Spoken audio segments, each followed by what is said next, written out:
नमस्कार साथियों, मैं भरत कुशवाहा आप सभी का स्वागत करता हूं आज की इस धमाकेदार क्लास में। साथियों, आज हम लोग पढ़ने वाले हैं क्या पॉलिटी राज व्यवस्था में क्या पढ़ेंगे आज हम संविधान की प्रस्तावना।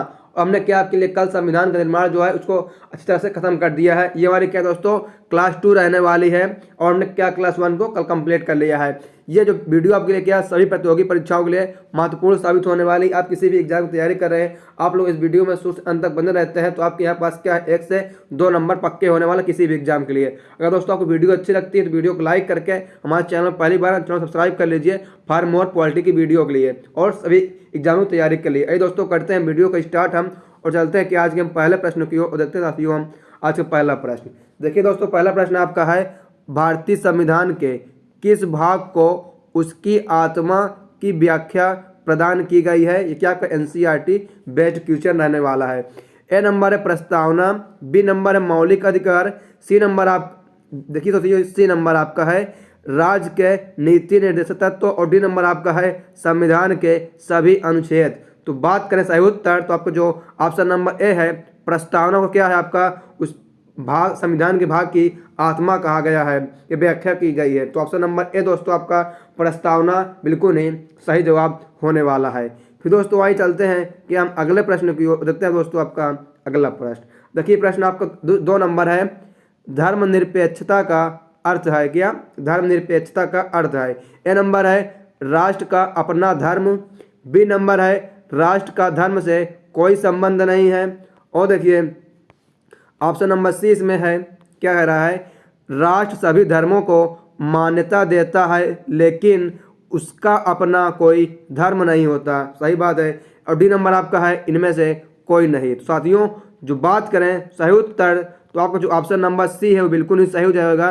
राष्ट्र जो है सभी धर्म को मान्यता देता है लेकिन उसका अपना कोई धर्म नहीं है। क्या राष्ट्र कोई धर्म होता है? नहीं होता ना। तो ऑप्शन नंबर सी आपका इसमें का बिल्कुल नहीं सही जवाब दोस्तों होने वाला है।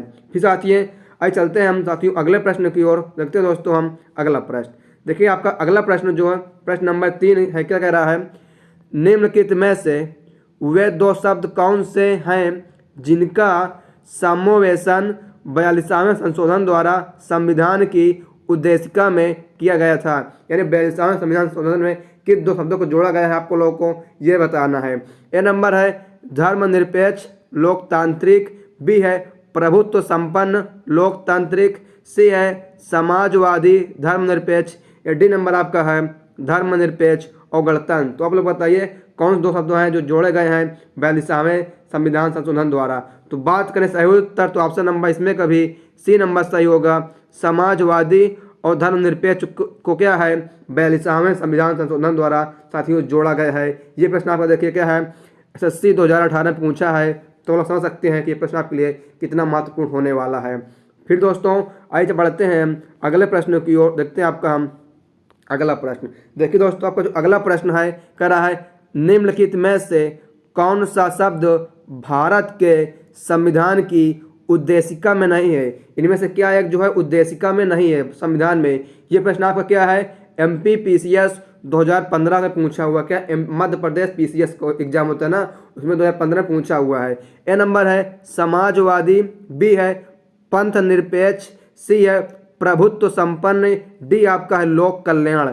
साथियों इसमें का बात करें सही उत्तर तो आपका ऑप्शन नंबर डी जो है लोक कल्याण बिल्कुल ही सही जवाब होने वाला है। ऑप्शन नंबर डी आपका लोक कल्याण जो है उद्देशिका में नहीं है भारत के संविधान में। फिर साथियों आइए चलते हैं अगले प्रश्न की ओर देखते हैं। आपका हम अगला प्रश्न देखिए, आपका जो अगला प्रश्न है कह रहा है कल्याणकारी राज्य का उद्देश्य है।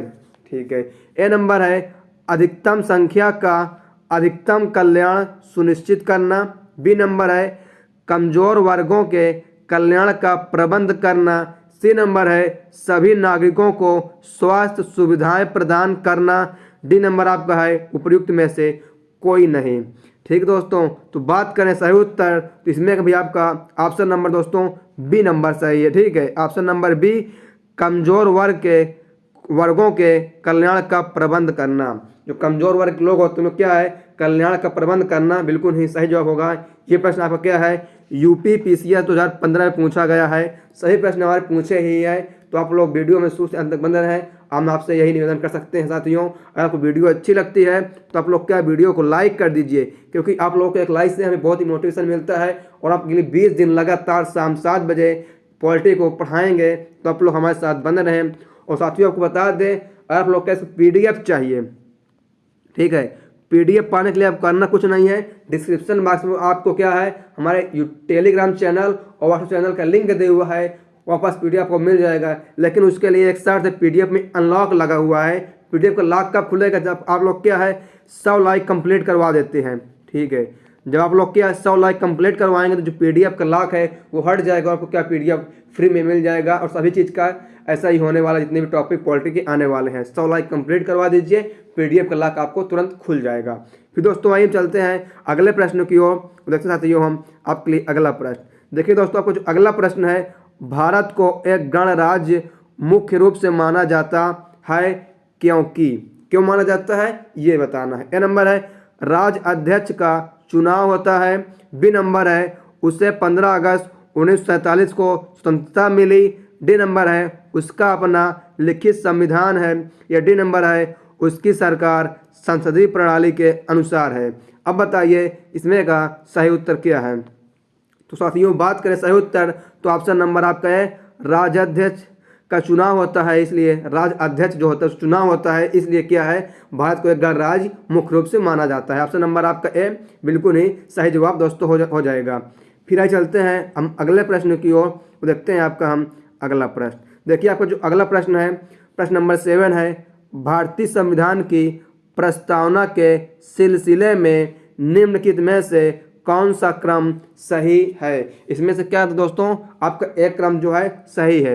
ये प्रश्न आपको क्या है BPSC 2020 से पूछा, यानी बिहार जो BC सोचा है उसमें क्या 2020 में पूछा हुआ है। दोस्तों बात करें इसमें का सही उत्तर, तो देखिए आपको जो ऑप्शन नंबर डी है दोस्तों ये सही होने वाला है। सार्वभौम, सत्य संपन्न, समाजवादी, धर्मनिरपेक्ष, जनवादी, गणतंत्र, आपका ऑप्शन नंबर डी सही होने वाला है। सार्वभौम, सत्य संपन्न, समाजवादी, धर्मनिरपेक्ष, जनवादी, गणतंत्र आपका सही है ऑप्शन नंबर डी। लेकिन इन तीनों में नहीं है, ऑप्शन नंबर डी आपका बिल्कुल ही सही हो जाएगा। फिर साथियों आइए हम चलते हैं अगले प्रश्न की ओर। देखते हैं आपका हम दोस्तों अगला प्रश्न। अगला प्रश्न आपका है, संविधान के अंतर्गत भारतीय लोकतंत्र के आदर्शों को हम कहाँ देख सकते हैं, कहाँ देखते हैं सकते हैं ये बताना है। ए नंबर है भाग 1 में, बी है भाग 2, सी है भाग 4, या डी नंबर आपका है प्रस्तावना। तो बात करें सही उत्तर, तो जो आपका ऑप्शन नंबर डी है प्रस्तावना में क्या है हम भारतीय लोकतंत्र के आदर्शों को देखते हैं। ऑप्शन नंबर डी आपका प्रस्तावना बिल्कुल ही सही जवाब हो जाएगा। फिर साथियों आइए चलते हैं अगले प्रश्न की ओर। देखते हैं आपका हम अगला। देखिए आपको दोस्तों अगला प्रश्न है, भारत के संविधान में प्रदत्त हमारे देश का नाम क्या है, क्या है। ए नंबर है हिंदुस्तान अर्थात भारतवर्ष। बी नंबर आपका है इंडिया अर्थात हिंदुस्तान। सी नंबर है इंडिया अर्थात भारत। डी नंबर है भारत देश अर्थात इंडिया। साथियों बात करें सही उत्तर, तो ऑप्शन नंबर सी बिल्कुल ही सही होगा। इंडिया अर्थात भारत क्या है सही हो जाएगा। इंडिया आपका एक इंग्लिश वर्ड है और भारत क्या आपका हिंदी वर्ड हो जाएगा, इसलिए ऑप्शन नंबर सी इसमें का बिल्कुल ही दोस्तों सही जवाब होने वाला है। ये प्रश्न आपका क्या है HCS में पूछा गया है, ठीक है दोस्तों। फिर आइए चलते हैं अगले प्रश्न की ओर। देखते हैं आपका हम साथियों अगला प्रश्न। देखिए आपका जो अगला प्रश्न है, किस वर्ष भारत एक प्रभुत्व संपन्न प्रजातांत्रिक गणराज्य बना, किस वर्ष बना है ये बताना है। ए नंबर है 1947 में, बी नंबर आपका है 1951 में, सी नंबर है 1935 में, डी नंबर आपका है 1950 में। ठीक दोस्तों 50। बात करें इसमें का सही उत्तर, तो ऑप्शन नंबर डी जो है 1950 में आपका जो भारत है प्रभुत्व संपन्न प्रजातांत्रिक गणराज्य बना है। कब? 1950 में। ये प्रश्न आपका क्या है SSC MTR 2017 में पूछा हुआ है। फिर साथियों आइए चलते हैं हम अगले प्रश्न की ओर। देखते हैं आपका हम अगला प्रश्न। अगला प्रश्न आपका है कि संविधान के उद्देशिका यानी प्रस्तावना का संशोधन कितनी बार किया गया है। तो बताइए कितनी बार किया गया है। ए है 3 बार, बी है 2 बार, सी आपका 1 बार, डी नंबर आपका है संशोधन नहीं किया गया। तो आपको बता दें सही उत्तर जो है आपका ऑप्शन नंबर सी होगा। 1 बार जो है उद्देशिका यानी प्रस्तावना में संशोधन किया गया है। फिर आइए चलते हैं अगले प्रश्न की ओर। आपका देखते हैं दोस्तों हम अगला प्रश्न। देखिए आपको जो अगला प्रश्न है, भारत के संविधान की प्रस्तावना में प्रथम संशोधन कब किया गया है, कब हुआ संशोधन ये बताना है। ए नंबर है 1951 में, बी नंबर 1976 में, सी नंबर 1971 में, डी नंबर आपका है 1984 में। तो बात करें सही उत्तर, तो इसमें का ऑप्शन नंबर आपका बी जो है 1976 में संशोधन हुआ है और वो आपका एक ही बार हुआ है। आप लोग यही याद रखना, पूछ सकता है ना, इससे पहले पूछा था कितनी बार हुआ है, तो एक बार हुआ है। कब हुआ है? 1976 में। किसमें? संविधान की प्रस्तावना में या उद्देशिका में। फिर साथियों आइए चलते हैं अगले प्रश्न पर और देखते हैं आपका हम अगला प्रश्न। अगला प्रश्न आपका है, भारतीय संविधान की उद्देशिका में परिवर्तन जो है किस संशोधन अधिनियम में किए गए थे।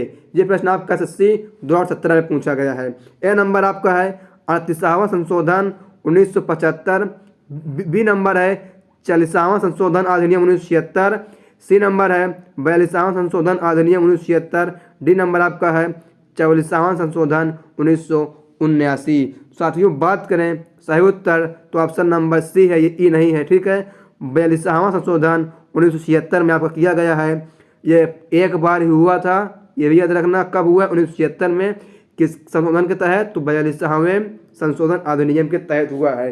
फिर दोस्तों आइए हम चलते हैं कि अगले प्रश्न की ओर वो देखते हैं आपका हम अगला प्रश्न। देखिए दोस्तों आपका अगला प्रश्न है, जवाहरलाल नेहरू द्वारा उद्देश्य प्रस्ताव कब दिया गया, ठीक है। ए नंबर है 11 दिसंबर 1946, बी नंबर है 12 दिसंबर 1946, सी नंबर है 13 दिसंबर 1946 या डी नंबर आपका है 16 दिसंबर 1946। तो बात करें सही उत्तर, देखिए सही उत्तर जो है आपका हो जाएगा दोस्तों, वो है आपका ऑप्शन नंबर सी, 13 दिसंबर 1946 को क्या है, जवाहरलाल नेहरू द्वारा उद्देश्य प्रस्ताव जो है दिया गया था। ऑप्शन नंबर सी 13 दिसंबर 1946। फिर आइए चलते हैं अगले प्रश्न की ओर, देखते हैं आपका हम अगला प्रश्न। अगला प्रश्न आपका है, प्रस्तावना का वह प्रावधान जो सभी वयस्क नागरिकों, ठीक है, मतदान का अधिकार प्रदान करता है कहलाता है, क्या कहलाता है ये बताइए। ए नंबर है पंथ निरपेक्षता, बी है प्रजातंत्र, सी है समाजवाद, डी नंबर आपका है गणतंत्र। तो बात के साथियों सही उत्तर तो आपका जो हो जाएगा ऑप्शन नंबर बी, प्रजातंत्र के कारण क्या है, आप लोग जो वयस्क लोग होते हैं वो वोट दे पाते हैं। फिर आइए चलते हैं अगले प्रश्न की ओर, देखते हैं आपका हम साथियों अगला प्रश्न। देखिए आपका जो अगला प्रश्न है, भारत के संविधान की प्रस्तावना में समाजवादी धर्मनिरपेक्ष शब्दों को किस संशोधन द्वारा जोड़ा गया ये बताइए। प्रश्न आपका क्या है, UPPSC 2015 में पूछा हुआ है। ए नंबर है 41वां, बी है 42वां, सी है 43वां, डी नंबर आपका है 44वां। तो बात करें दोस्तों सही उत्तर देखिए ऑप्शन नंबर बी, क्या 42वां संशोधन द्वारा इसको जोड़ा गया है, यानी आपका ऑप्शन नंबर बी 42वां संशोधन बिल्कुल ही सही हो जाएगा। फिर आइए चलते हैं कि हम अगले प्रश्न की ओर देखते हैं आपका हम साथियों अगला प्रश्न। अगला प्रश्न आपका है, जो अगला प्रश्न आपका है, भारत के संविधान की प्रस्तावना में प्रयुक्त शब्द गणतंत्र सूचित करता है, क्या नहीं गणतंत्र है, थोड़ा स्प्रिंट हो गया साथियों। ये प्रश्न आपका क्या है, RRB 2018 में पूछा गया है। ए नंबर कह रहा है कि देश का प्रधान वंशानुगत है, बी नंबर है कि देश का प्रधान संवैधानिक शासक है, सी नंबर है कि देश का प्रधान निर्वाचित प्रतिनिधि है, डी नंबर आपका है इनमें से कोई नहीं। बात के साथियों सही उत्तर देखिए आपका ऑप्शन नंबर बी सी सही हो जाएगा, ठीक है, कि देश का प्रधान जो है निर्वाचित प्रतिनिधि, यानी जो देश का प्रधान होता है उसको क्या है, निर्वाचित यानी चुना जाता है, चुना हुआ प्रतिनिधि होता है। ऑप्शन नंबर सी सही हो जाएगा। फिर साथियों आइए चलते हैं अगले प्रश्न की ओर, देखते हैं आपका हम दोस्तों अगला प्रश्न। देखिए आपका जो अगला प्रश्न है, एक संक्षिप्त परिचयात्मक वक्तव्य जो संविधान के मार्गदर्शक उद्देश्य सिद्धांतों और दर्शन को निर्धारित करती है कहलाती है, क्या कहलाती है ये बताइए। RRB NTPC 2021 का प्रश्न है। ए नंबर कह रहा है अनुच्छेद कहलाती है, और देखिए ऑप्शन नंबर बी कह रहा है आपका मौलिक अधिकार कहलाती है, सी नंबर प्रस्तावना, डी नंबर आपका धारा या खंड। तो बात करें सही उत्तर, देखिए सही उत्तर जो आपको हो जाएगा आपका, ठीक है, वो ऑप्शन नंबर सी है, क्या प्रस्तावना कहलाती है। इसमें जितने भी शब्द प्रस्तावना आए हैं लगभग आपको वही सही है, क्योंकि हम लोग पढ़ क्या रहे हैं, संविधान की प्रस्तावना। प्रस्तावना अगर ऑप्शन में लगभग है, प्रस्तावना ही सही हो रहा है। फिर साथियों आइए चलते हैं अगले प्रश्न की ओर। देखते हैं आपका हम अगला प्रश्न और आपका 19 है कि 1973 में केशव आनंद भारती केस में इस सवाल को उठाया गया था कि प्रस्तावना को, ठीक है, प्रस्तावना को ए नंबर है पूरी तरह से बदला जा सकता है, बी नंबर है धाराओं में विभाजित किया जा सकता है, सी नंबर है संशोधित किया जा सकता है, डी नंबर आपका है संशोधित नहीं किया जा सकता है। तो बात करें सही उत्तर तो आपका जो ऑप्शन नंबर सी है संशोधित किया जा सकता है, ये आपका बिल्कुल ही सही जवाब हो जाएगा, ऑप्शन नंबर सी आपका। फिर साथियों आइए चलते हैं अगले प्रश्न की ओर। देखते हैं आपका हम अगला प्रश्न। देखिए दोस्तों आपका अगला प्रश्न है प्रस्तावना का वह प्रावधान जो वयस्क नागरिकों को मतदान का अधिकार प्रदान करता है कहलाता है। क्या कहलाता है ये बताइए। ए नंबर है पंथ निरपेक्ष, बी है लोकतंत्र, सी है समाजवाद, डी नंबर आपका है गणतंत्र। तो बात करें सही उत्तर तो आपका जो ऑप्शन नंबर बी है लोकतंत्र कहलाता है, ठीक है, लोकतंत्र कहलाता है। फिर आइए चलते हैं दोस्तों हम अगले प्रश्न की ओर। देखते हैं आपका हम अगला प्रश्न। देखिए आपका जो अगला प्रश्न है ये है, क्या कर रहा है, निम्न में से किसने भारतीय संविधान की प्रस्तावना को संविधान की कुंजी नोट कहा था। किसने कहा था ये बताइए। ए है अर्नेस्ट बर्कर, बी है जवाहरलाल नेहरू, सी है डॉक्टर भीमराव अंबेडकर, डी आपका है नेल्सन मंडेला। तो बात करें सही उत्तर तो आपका ऑप्शन नंबर ए अर्नेस्ट बर्कर ने क्या इसको बताया था संविधान की कुंजी प्रस्तावना को। ठीक दोस्तों फिर आइए चलते हैं हम अगले प्रश्न की ओर। देखते हैं आपका हम अगला प्रश्न। देखिए आपको दोस्तों अगला प्रश्न ये है भारतीय संविधान की प्रस्तावना की भाषा को किस देश से लिया गया है। जो प्रस्तावना की भाषा है इसको किस देश से लिया गया है ये बताना है। ए नंबर है अमेरिका से, बी नंबर है कनाडा से, सी नंबर आपका आयरलैंड, डी नंबर है आपका ऑस्ट्रेलिया से। तो बात करें सही उत्तर तो आपका जो ऑप्शन नंबर डी हो जाएगा, ऑस्ट्रेलिया से क्या आपका लिया गया है संविधान की प्रस्तावना की भाषा को। फिर साथियों आइए चलते हैं कि अगले प्रश्न की ओर। देखते हैं दोस्तों हम अगला प्रश्न। तो आइए चलते हैं और देखते हैं आपका हम अगला प्रश्न। ठीक है देखिए आपको दोस्तों अगला प्रश्न ये है, क्या कर रहा है ये देखते हैं। प्रश्न नंबर आपका 23 है।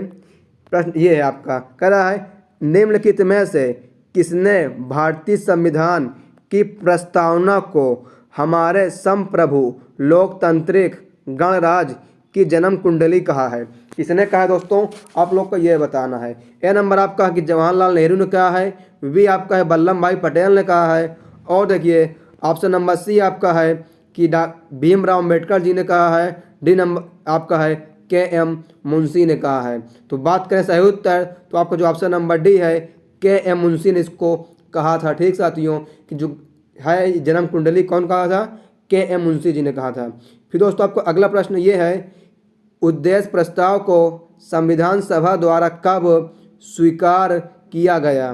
ठीक है 2 बार स्वीकार लिख गया है, इसके लिए आई एम सॉरी।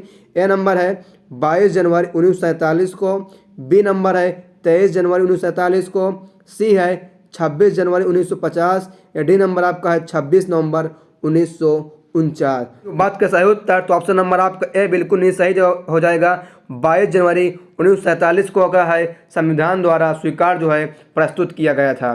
ठीक है दोस्तों फिर आइए चलते हैं हम अगले प्रश्न की ओर। देखते हैं आपका हम अगला प्रश्न। प्रश्न नंबर आपका अगला है भारतीय संविधान की प्रस्तावना में किस क्रांति का प्रभाव नहीं झलकता है। ए नंबर है फ्रांसीसी क्रांति 1789, बी नंबर है अमेरिकी क्रांति 1776, सी नंबर आपका है बोल्शेविक क्रांति 1917, डी नंबर आपका है चीन की क्रांति 1912।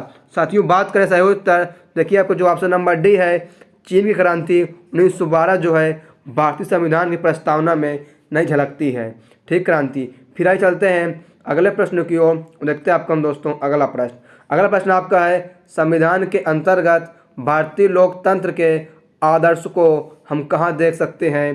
ठीक है ए नंबर है भाग 1, बी नंबर है प्रस्तावना, और देखिए ऑप्शन नंबर सी आपका है भाग 3, डी नंबर आपका है भाग 4। तो हमने आपको पहले बताया कि अगर आपको प्रस्तावना ऑप्शन में दे रहा है प्रस्तावना आप लोग पढ़ रहे हैं तो बिल्कुल सही जवाब यही होगा। और इसमें भी क्या आपका ऑप्शन नंबर बी प्रस्तावना में ही हम दे सकते हैं आदर्श को। ठीक दोस्तों, फिर आगे चलते हैं अगले प्रश्न की ओर। देखते हैं आपका हम अगला प्रश्न। देखिए दोस्तों, आपका अगला प्रश्न है, भारत के संविधान के संबंध में निम्नलिखित में से कौन सा कथन सही नहीं है। ये प्रश्न आपका क्या है, एनडीए 2021 में पूछा हुआ है। ए नंबर है, समाजवादी और पंथ निरपेक्ष शब्द प्रारंभ में ही संविधान के अंग नहीं थे। बी नंबर है, उद्देशिका में भारत के संविधान के उद्देश्यों का उल्लेख है। सी नंबर है, उद्देशिका न्यायालय में प्रवर्तनीय है। और देखिए ऑप्शन नंबर डी आपका है, गणराज्य का संबंध जनता से है जो संविधान के अधीन सभी प्राधिकरणों का स्रोत है। तो बात करें साथियों सही उत्तर, तो आपका जो ऑप्शन नंबर सी है वो सही हो जाएगा, उद्देशिका न्यायालय में प्रवर्तनीय है। ये आपका गलत है, लेकिन ये आपका कथन जो है सही होने वाला है। फिर साथियों आइए चलते हैं अगले प्रश्न की ओर और देखते हैं आपका हम दोस्तों अगला प्रश्न आपका है, उच्चतम न्यायालय ने किस वाद में कहा कि उद्देशिका संविधान का अंग नहीं है। ए नंबर है, केशव आनंद वाद में। बी है, गोलकनाथ वाद में। सी है, रघुनाथ वाद में। और देखिए आपका ऑप्शन नंबर डी जो है, ठीक है, बेरुबरी वाद में। और साथियों बात करें सही का ऑप्शन नंबर डी, बेरुबरी वाद बिल्कुल नहीं सही जवाब हो जाएगा। बेरुबरी वाद में कहा था कि संविधान जो है ये नहीं है। ठीक है दोस्तों, फिर आइए चलते हैं अगले प्रश्न की ओर। देखते हैं साथियों हम अगला प्रश्न। दोस्तों हमारे क्या है, कुल इतने ही संविधान की प्रस्तावना के प्रश्न थे। तो दोस्तों हम आशा करते हैं कि आपको वीडियो पसंद आई होगी। अगर आप लोग वीडियो पसंद आई हो तो आप लोग प्लीज़ वीडियो को लाइक नहीं किया तो अभी तक लाइक कर दीजिए। और आप लोगों ने हमारे चैनल को सब्सक्राइब नहीं किया है, सब्सक्राइब करके बेल आइकन घंटी पर ऑल पर क्लिक करिए, ताकि हमारी आने वाली जो पॉलिटी की वीडियो हैं आप सबसे पहले प्राप्त हों। और एक बार के अपने इस वीडियो को दोस्तों में शेयर कर दीजिए, चाहे फेसबुक हो, व्हाट्सअप, टेलीग्राम जो भी चलाते हैं आप लोग शेयर कर दीजिए सभी जगह। जो सभी लोग क्या है, फ्री ऑफ कोर्स मात्र 20 दिनों में पॉलिटी की पूरी क्लास में खत्म हो जाएगी, PDF भी आपको मिलेगा। कमेंट्स करिए वीडियो कैसी लगी आपको दोस्तों। आपको बता दें आइए आपसे क्या है, अब मिलते हैं हम नेक्स्ट वीडियो में। नेक्स्ट वीडियो को क्या है, संविधान के भाग, अनुच्छेद और अनुसूचियों संबंधित महत्वपूर्ण प्रश्नों को बताएंगे। क्या, संविधान के भाग, अनुच्छेद और अनुसूची संबंधित महत्वपूर्ण प्रश्न। तो thanks for watching this video. आइए साथियों आपसे मिलते हैं नेक्स्ट वीडियो में। तो थैंक यू सो मच। जय हिंद, वंदे मातरम।